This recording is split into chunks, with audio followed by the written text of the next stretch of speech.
আপনারা যারা প্রফেশনাল মানের ফটোগ্রাফি করে থাকেন, ছবি এডিটিংয়ের কাজ করে থাকেন এবং ছবির অনেক প্রকার এডিটিং করে থাকেন, যারা স্টুডিও ক্যাটাগরিতে কাজ করেন, স্টুডিও রিলেটেড কাজ করে থাকেন, আপনাদের অনেক অংশে অনেক সময় ফটোশপের একটি ফিচার খুব নিয়মিত ব্যবহার করতে হয়, যে ফিচারটির মাধ্যমে আপনি আপনার অনেক অগোছালো কাজকে গুছিয়ে একটি বাটনের মাধ্যমে সেট করে নিতে পারেন, যা অন ক্লিকের মাধ্যমে একটি বাটন ক্লিক করলেই আপনার অগোছালো অনেক কাজ, যেটা আধা ঘন্টা 1 ঘন্টা এরকম সময় নিবে, সেই সময়টাকে আপনি 1 মিনিটের ভিতরেই করে ফেলতে পারেন। ফটোশপের এমনই একটি ফিচার সম্পর্কে আজকে আপনাদের সাথে আমি শেয়ার করব। বন্ধুরা, আমার ভিডিওটি কন্টিনিউ করুন, আমি আপনাদের সাথে এখন সেটি শেয়ার করব। মূল পর্বে ফিরে যাই। মূল পর্বে ফিরে যাওয়ার আগে ছোট্ট একটি রিকোয়েস্ট, আমার চ্যানেলটি যারা সাবস্ক্রাইব করেননি এখনও, দয়া করে আমার চ্যানেলটি সাবস্ক্রাইব করে আমাকে উৎসাহিত করুন এবং পরবর্তী ভিডিওটি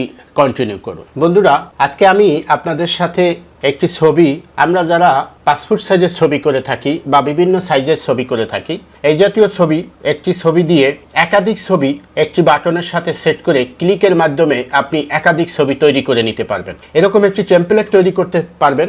আমি আজকে আপনাদের সাথে শেয়ার করব অ্যাডোব ফটোশপ 7.0 দিয়ে অ্যাকশন বাটনের একটি ফিচার আছে, যেই ফিচারটির মাধ্যমে আপনি এই জাতীয় কাজ সম্পন্ন করতে পারবেন। তাহলে আমরা মূল পর্বে ফিরে যাই। আমরা স্ক্রিনে ফিরে এলাম। এখান থেকে আমি একটি ছবি নিব, যেই ছবিটি আমি ধরুন পাসপোর্ট সাইজের ছবি আকারেই আমি কাজ করব। এই ছবিটি আমি এখানে স্ক্রিনে নিয়ে আসলাম। এখান থেকে আমি এই পাসপোর্ট সাইজের ছবির মেজারমেন্টটা নিয়ে নেব। আমি ছবিটিকে পাসপোর্ট আকারের ছবি কেটে নিলাম। বন্ধুরা, দেখতে পাচ্ছেন এই ছবিটি আমি একটি পাসপোর্ট সাইজের ছবি আছে, আমি এই ছবিটিকে একটি 3R প্লেটে 3.5x5 এই ক্যাটাগরি মাপের রেশিও একটি প্লেটের উপরে পাসপোর্ট সাইজের 4টি ছবি একবারে সেট করব। আমরা দেখতে থাকি। তাহলে সেক্ষেত্রে আমি এই ছবিটিকে কপি করে নিলাম, Ctrl+A দিয়ে সিলেক্ট করলাম, Ctrl+C দিয়ে কপি করে নিলাম। এরপরে আমি চলে যাব অ্যাকশন বাটনে। ডান পাশের এই ফিচার থেকে আপনি নিতে পারেন অথবা আপনি এই উইন্ডো থেকে নিতে পারেন। আমি অ্যাকশন বাটনে ক্লিক করলাম। ক্লিক করার পরে এখান থেকে দেখতে পাচ্ছেন যে ক্রিয়েট এ নিউ অ্যাকশন, এখানে ক্লিক করলাম। ক্লিক করার পরে আমি যেটা এখন করব, একটি বাটনের সাথে সেট করব, কিবোর্ডের একটি বাটনের সাথে F2-তে আমি এটা সেট করতে যাচ্ছি। F2-তে সেট করে আমি রেকর্ড মোডে ক্লিক করব। এখন আমি 3R-এর একটি প্লেট নিব। 3R-এর প্লেটের মাপটি হচ্ছে 3.5x5 রেশিও। এই ইঞ্চি মাপে আমি একটি প্লেট নিব। আপনারা কিবোর্ডের Ctrl+N প্রেস করে নতুন একটি ইন্টারফেস নেবেন। নিউ ইন্টারফেস নেওয়ার পরে এইভাবে এখানে কাস্টমাইজ করে নিতে পারেন আপনি 3.5x5। এরপরে পিক্সেল 300 থাকবে, আর যা আছে অ্যাজ ইউজুয়াল থাকবে। আপনি ইন্টার বাটন ক্লিক করলে এই একটি পেজ ইন্টারফেস আপনার কাছে আসবে।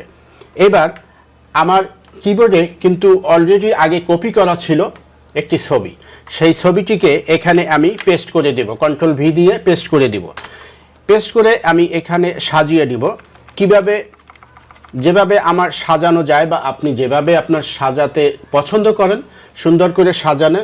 আর যদি আপনার এই ক্ষেত্রে আপনি যদি এই ছবির পিছনে বা ছবির নিচের কিছু অংশে আপনার অ্যাড বা আপনার কোনো বিজ্ঞপ্তি বা বিজ্ঞাপন দিতে চান, সেক্ষেত্রেও এই প্লেটে সেট করে নেওয়া সম্ভব। আমি এটাকে সেট করে দিলাম, 4টি ছবি সেট করলাম। দেখতে পাচ্ছেন এখানে 4টি ছবি সাজিয়ে নিচ্ছে। এরপরে এই লেয়ারটি সিলেক্ট করে নিচে একটি লেয়ার আমরা সিলেক্ট করব। বন্ধুরা, আমি বলে রাখি যে আমি যে ছবিটি কাজ করলাম, এই ছবিটির লেয়ার সিলেক্ট করার জন্য Ctrl+E দিলে আপনার একাধিক লেয়ার যুক্ত হয়ে যায়, নিচের লেয়ারটি যুক্ত হয়ে যাবে। Ctrl+Shift+E দিলে একসাথে যতগুলো লেয়ার থাকবে এই লেয়ারগুলো সিলেক্ট হয়ে যাবে। এটি সব অ্যাডোবির ভার্সনে একই রকম নিয়ম। আমরা এবার এই লেয়ারটিকে Ctrl+Alt চেপে Shift+Alt চেপে মাউস থেকে টেনে ধরে একে নিচের অংশে নিয়ে নিলাম। এখান থেকে দেখতে পাচ্ছেন যে 4টি ছবি হয়ে গেল। এখন এই 4টি ছবি যেহেতু হয়েছে, আপনারা দেখতে পাচ্ছেন এখানে 2টি লেয়ার হয়েছে। আমি এই 2টি লেয়ারকে একটি লেয়ারে রূপান্তর করব। Ctrl+E দিলে একটি লেয়ার হয়ে যাবে। এরপরে এই নিচের অংশে যদি আপনারা কোনো অ্যাড বা বিজ্ঞপ্তি দিতে চান তাহলে আপনারা দিয়ে নেবেন। আমি এখন দিচ্ছি না, আপনারা চাইলে এখন এভাবেই অ্যাডটি দিয়ে এরপরে ডান পাশের এই যে বাটনে আছে স্টপ প্লে রেকর্ড, এটাকে আমরা স্টপ করে দেব। স্টপ করে দিয়ে আমি এইটা কেটে বের হয়ে গেলাম। বন্ধুরা এখন দেখি যে আমি যে অ্যাকশন বাটনটি সেট করেছি সেটি সেট হয়েছে কিনা। আমরা যেটা করব যে এই ছবিটি সিলেক্ট করব। প্রথমে আমরা যেহেতু আমরা পাসপোর্ট সাইজের ছবির কাজ করেছি এবং একটি নির্ধারিত মাপে এবং নির্ধারিত স্কেলে দিয়েই আমরা ছবিটি কাজ করেছি, সেই মাপেই ছবিটি কাজ করব 1.55 ইঞ্চি এবং 1.90 এই ইঞ্চিতে আমরা 300 পিক্সেলে রেখে ছবিটি ক্রপ করে নেব। এভাবে মাউস ধরে টান দিলে এটা এরিয়া সিলেক্ট হয়ে যাবে। এরপর ইন্টার বাটন ক্লিক করলে ছবিটি কেটে যাবে। এরপরে কন্ট্রোল এ কন্ট্রোল সি দিয়ে F2 আমরা ক্লিক করব।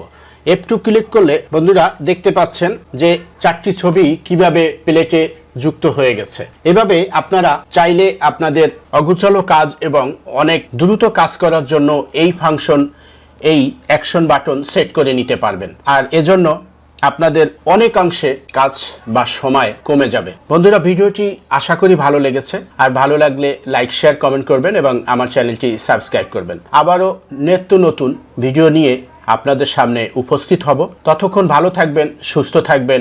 আল্লাহ হাফেজ।